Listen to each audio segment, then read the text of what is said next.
নমস্কাৰ স্বাগতম জনাইছোঁ কেৰিয়াৰ হাইভ ইউটিউব চেনেলৰ পৰা মই ৰুবুল আমিন বন্ধুসকল লৈ আহিছোঁ নতুন এটা নটিফিকেশ্যন যিটো নটিফিকেশ্যন জাৰি কৰিছে তেজপুৰ ইউনিভাৰ্চিটিৰ পৰা চ' ইয়াতে কি আছে নন টিচিং ষ্টাফৰ বাবে ইয়াতে ভেকেঞ্চিজ ওলাইছে বা পদ মুকলি কৰা হৈছে আৰু যাৰ বাবে আমি এপ্লাইটো কি কৰিম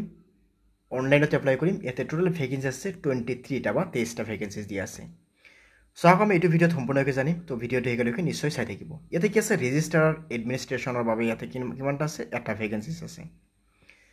নেক্সট ইণ্টাৰনেল অডিট অফিচাৰৰ বাবে এটা ভেকেঞ্চি আছে ডেপুটি ৰেজিষ্ট্ৰাৰৰ বাবে এটা ভেকেঞ্চি আছে এছিষ্টেণ্ট ৰেজিষ্ট্ৰাৰৰ বাবে 4টা ভেকেঞ্চিজ আছে এছিষ্টেণ্টৰ বাবে এটা ভেকেঞ্চি আছে লেবৰেটৰী এছিষ্টেণ্টৰ বাবে এটা ভেকেঞ্চি আছে জুনিয়ৰ একাউণ্টেণ্টৰ বাবে দুটা আছে আপাৰ ডিভিজন ক্লাৰ্কৰ বাবে এটা আছে লয়াৰ ডিভিজনৰ বাবে ইয়াতে 6টা আছে মাল্টিটাস্কিং ষ্টাফৰ বাবে 5টা আছে ইয়াৰ বাবে এজ লিমিটেশ্যন আপোনালোকে চাব যে এজ লিমিট ইয়াতে কি কৈছে ৰেজিষ্ট্ৰাৰৰ বাবে 57 ইয়াৰ্ছ অডিট অফিচাৰৰ বাবে 56 ইয়াৰ্ছ এনেকৈ গোটেইখিনি বস্তু আপুনি নিশ্চয় এবাৰ ইয়াতে চকু ফুৰাই চাই ল'ব অ'কে তেতিয়া চাওক নেক্সট কি আছে এডুকেশ্যনেল কোৱালিফিকেশ্যন চ' কোৱালিফিকেশ্যন ইয়াতে এটা ইয়াতে মেনশ্যন কৰা হৈছে ৰেজিষ্ট্ৰাৰৰ বাবে কি এটলিষ্ট আপুনি মাষ্টাৰ্ছ কৰা হ'ব লাগিব উইথ 55% মাৰ্কছ থাকিব লাগিব যিকোনো এটা ৰিকগনাইজ বৰ্ডৰ পৰা বা ইউনিভাৰ্চিটিৰ পৰা চ' এই গোটেইখিনি বস্তু আপুনি নিশ্চয় চাই আছে নিশ্চয় চাব পাৰিছে যিহেতু আপুনি ভিডিঅ'টো পজ কৰি কিনে নিশ্চয় চাই ল'ব ইণ্টাৰনেল অডিটৰ বাবে কিমান আছে ডেপুটি ৰেজিষ্ট্ৰাৰৰ বাবে কিমান আছে এছিষ্টেণ্ট ৰেজিষ্ট্ৰাৰৰ বাবে কিমান আছে এছিষ্টেণ্টৰ বাবে কিমান আছে laboratory assistant junior accountant upper division clerk মানে LDA বা হয়তো UDA তাৰ লগতে মাল্টিটাস্কিং ষ্টাফৰ বাবে কি কৈছে ইয়াতে গোটেইখিনি বস্তু আপুনি নিশ্চয় চাই ল'ব পাৰিম এতিয়া চাওক ইয়াতে এপ্লিকেশ্যন ফিৰ কথা কোৱা হৈছে ইয়াতে এপ্লিকেশ্যন ফি কিমান আছে 1000 rupees 1000 rupees এপ্লিকেশ্যন ফি আছে কাৰ বাবে আদাৰ্ছৰ বাবে হয়তো বা আনৰিজাৰ্ভৰ বাবে আৰু 500 কি আছে ST SC নাইবা PWD বাবে 500 ইয়াতে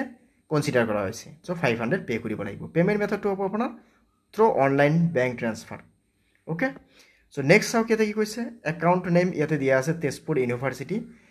ইয়াতে ছেভিং একাউণ্ট নাম্বাৰটো ইয়াতে দিয়া আছে IFSC কোড নাম্বাৰটো দিয়া আছে নিশ্চয় এইটো নাম্বাৰত আপুনি পে' কৰিব চ' নেক্সট কি আছে ইয়াতে বেংক নাম ব্ৰাঞ্চ নাম চব ইয়াতে মেনশ্যন কৰা আছে এতিয়া চাওক how to apply for Tezpur university recruitment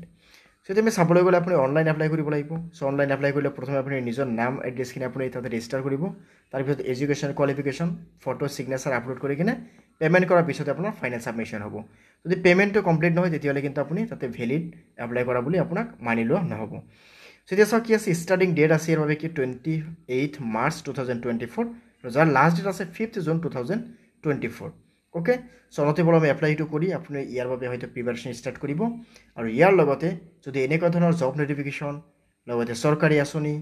নাইবা যিকোনো স্কলাৰশ্বিপ নাইবা যিকোনো কোৰ্চৰ বিষয়ে জানিব বিচাৰে তেতিয়াহ'লে আমাৰ চেনেলটো ছাবস্ক্ৰাইব কৰি ল'ব লগতে বেল আইকনটো দবাই ল'ব